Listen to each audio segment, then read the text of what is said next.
Regardless of whether you are one of those diehards who is first in line at the Apple Store, it always seems to feel like no matter what kind of mobile technology that you have in your pocket, it quickly becomes yesterday news. And that may never be more evident than right now, as telecommunication providers worldwide are working on 5G, which might be just as big of a deal as when we marvel at being able to look at full-flat web page on just a tiny phone screen. So what is 5G actually means? It is a fifth generation of wireless technology that create network of networks, which will deliver higher bandwidth and lower latency faster, more reliable internet speeds, and quick responding connection. Meanwhile, it enables superior data communication rate between wireless local area network (WLAN), reach speed up to 1.5 gigabits per second and cover a distance of 90 meters. Millimeter wave are the most discussed characteristic of the 5G. The size of the wave is 1 to 10 millimeter. The only operators they are using is the satellites and the radar. They began to use them for sending data for stationary points like between two base stations. Small cells are basically miniature base stations that require minimal power to operate, and these small base stations can be placed after every 250 meters throughout the city. To prevent from signal drop carrier, we could install thousands of these base stations to improve the receiving signals and the transmitting wave. MIMO stands for multiple input, multiple output. At the present, the 4G base station have dozens of ports for antennas that handle all the cellular traffics, and MIMO can handle up to 100 ports. It could send and receive signals from many more users at once to increase capacity of mobile networks by a factor of 22 or greater. Beamforming is a traffic signaling system for cellular base stations that identifies the most efficient data delivery route to a user, and it reduces interference for nearby user in the transmitted signal. Beamforming helps massive MIMO arrays that will make more efficient use of spectrum and around them. Now the base stations and cell phones are rely on transceivers that must take turns for transmitting and receiving information over the same frequency. With full duplex, we can transmit and receive at the same time on the same frequency, and also making it possible to double the capacity of wireless network. Disasters are unpredictable and it is impossible to provide support at first even if dedicated PSN are in place. The figure on the left shows an overview of the system suggested for future PPDR networks. Dedicated LTE, dedicated PSN will be used and interact with the ground units to transfer emergency message. With the help of 5G, the earthquake in Haiti in year 2010, Google Crisis Response Team which created software tools to aid in emergencies. The Person Finder application enables the victim to get in touch with friends and families, and the crisis map displays important location-based information like shelters. A landslide early warning system in Bangladesh starting from 2014 has potentially saved hundreds of lives. In order to ensure that more people see the warning messages, they do not go to the inbox but flash on a user screen and send to different government agencies, who can take immediate action and evacuate people from danger areas. In this section, I will be talking about the challenges of a 5G network that are being used in the case of an emergency. First off, the challenge that I will be talking about is the performance of a 5G network. When we are using 5G network for any emergency purposes, we have to consider the performance of the network so that it will not encounter any latency during the urgent communication and always provides a timely response in performance. For example, emergency signals can be sent as soon as danger is being detected, and the emergency drones will be deployed without any time wasted. Following challenge of a 5G network, we have to take into account of device-to-device communication that we will face is security. As the user data is routing through the device of another user, we must ensure that the data being received or sent are not accessed by any unauthorized user. There are two access designs which are called closed access design and open access design. In closed access design, those devices will have a list of certain reliable devices, and those users that legitimated through a reliable party, like an association, can be easily communicated with each other, but the devices that are not on the list will need to use macro cell level to communicate with. Besides, users have to set encryption among each other to prevent information being leaked to another device in a group.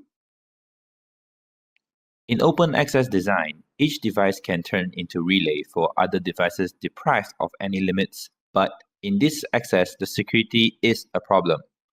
The security problem in device-to-device communication are weakness of the system, empathy of possible attacks and threats. The empathy of possible attack like denial of service, IP spoofing, malware attack, and many more. Lack of central authority is making it difficult to implement security and privacy measures. Designing security scheme for device-to-device communication is an important challenge. Mobile operators will face new responsibility, which is monitoring all layers of network stack, along with the application and service layers way beyond the traditional parameters of transport. Network operators are able to dynamically change the speed and latency of different parts of a 5G network to make sure the priority in communications then goes to the first responders. In background on disaster resilient networking, we are going to discuss about what are the changes needed to the transport layer and network layer, and what are the advantages of these changes. And this shows the architecture of software network technologies in 5G. 5G transport network will consist of integrated optical and wireless network infrastructure. 5G also requires continuing work on the Internet Networking Protocol stack, which is consisted of IP on the network layer and TCP and UDP on the transport protocol layer. High-capacity IP routing is a key for the dynamic interconnectivity required between centralized and distributed content and computing that makes our mobile communications run flawlessly.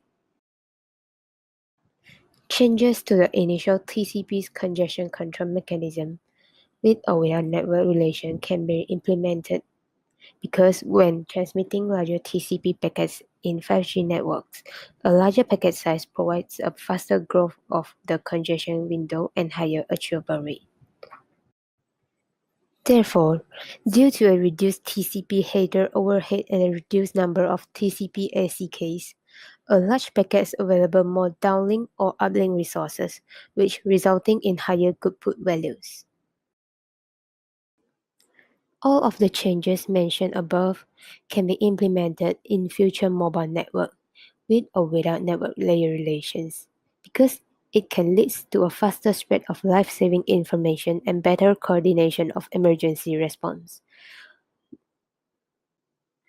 Advantages of these changes not only offers a more variations of the wave channel quality but also improve protocol utilization in high-speed environment.